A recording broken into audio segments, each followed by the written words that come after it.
Hi, Rama. It's week 3, day 1 of our Bible narrative reading plan, and today we're in Genesis 18 and 19, and we've returned to the character of Lot, and we see how God rescues Lot. The story picks up in chapter 18 after the 3 heavenly visitors came and saw Abraham and Sarah at the Oaks of Mamre. And 2 of those men had gone in God's direction towards Sodom, but God himself, in some form that Abraham recognizes that this is God, and the Bible tells us that this is God speaking to Abraham. He stays and is talking with Abraham, and we see Abraham as intercessor because Abraham learns of God's plans for destruction of Sodom and Gomorrah. God has heard what the text says, that their sin is great and very grave. The outcry against Sodom and Gomorrah is great.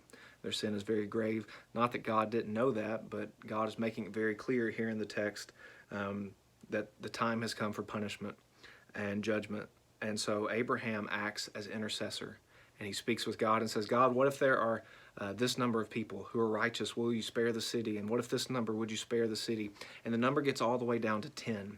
And God agrees that if there are 10 righteous people in Sodom, then he will spare the city.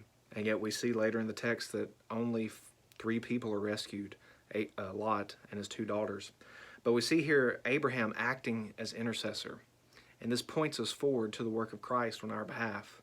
Because you see, even as Abraham's intercession ultimately fails, there aren't even 10 people who are righteous there in Sodom, Jesus' intercession on our behalf never fails. He is the perfect intercessor, and for Christians, he is currently at the right hand of the Father interceding on our behalf. Jesus is praying for us. So this is an encouragement, even as we look at Abraham and we look at this story, to be reminded of Christ's work on our behalf. But the story continues in chapter 19, and we see parallels from 18, that just as 18 began with Abraham under the oaks of Mamre, in chapter 19 it begins with Lot and the gates of the city.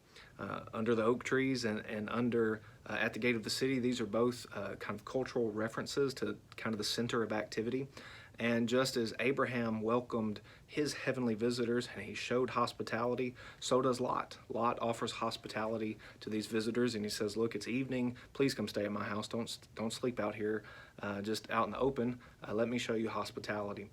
But whereas we see that Sarah participates in Abraham's hospitality, Lot's wife does not participate. Lot prepares a meal for them on his own, and the evening is there, and then the story turns very dark. All of the men of the city show up with very sinful intentions toward these heavenly visitors. And to make matters worse, Lot offers a very reprehensible, evil suggestion to somehow appease them. And we don't know Lot's heart. We don't know his intent of why he said this. But it's very clear that this was not the right answer. And so we're left wondering, what is going on with this guy Lot? He seems to be showing righteous hospitality, just as Abraham did. Part of what Lot's doing seems to be honorable, and part of it is very evil.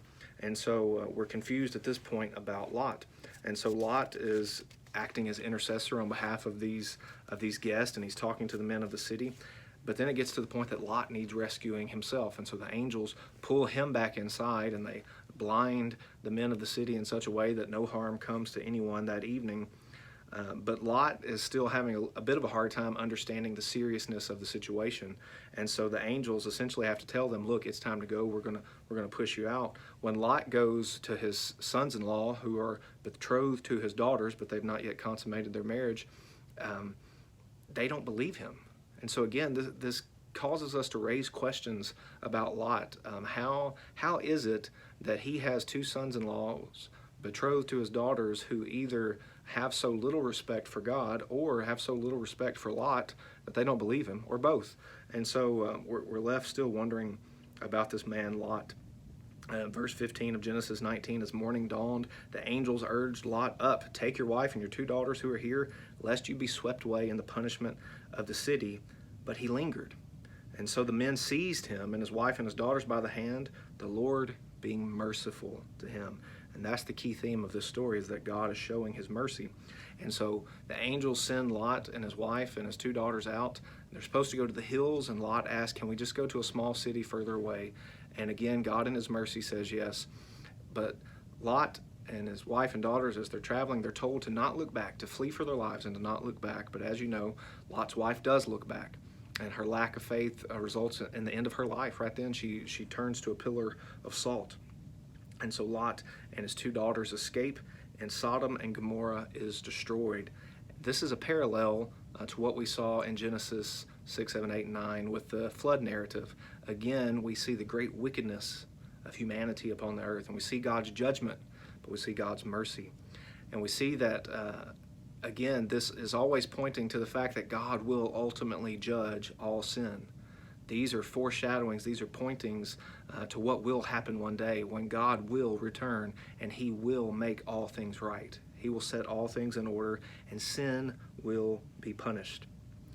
But we're still left with this question of what about this man Lot? But we have a little bit of, we have God's understanding of his verdict on Lot in the book of 2 Peter, because here's what Peter tells us about Lot. 2 Peter chapter 2, verse 7 says, "And if he, that is God, if God rescued righteous Lot, greatly distressed by the sensual conduct of the wicked," verse 9, "then the Lord knows how to rescue the godly from trials, and to keep the unrighteous under punishment until the day of judgment."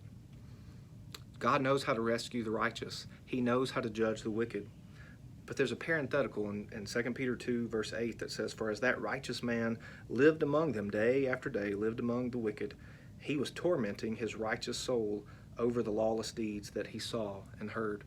So we understand that Lot was a righteous man, but he made very bad choices. He put himself in a very compromising situation, being so close to sin, and ultimately it had an effect on his life, on his family. His wife died because of her lack of faith. His two daughters committed reprehensible sin. And so God, being rich in mercy, is giving us the story of Lot to remind us that God does know how to protect the righteous, but he will ultimately one day judge all of the wicked. Here's a summary of today's narrative.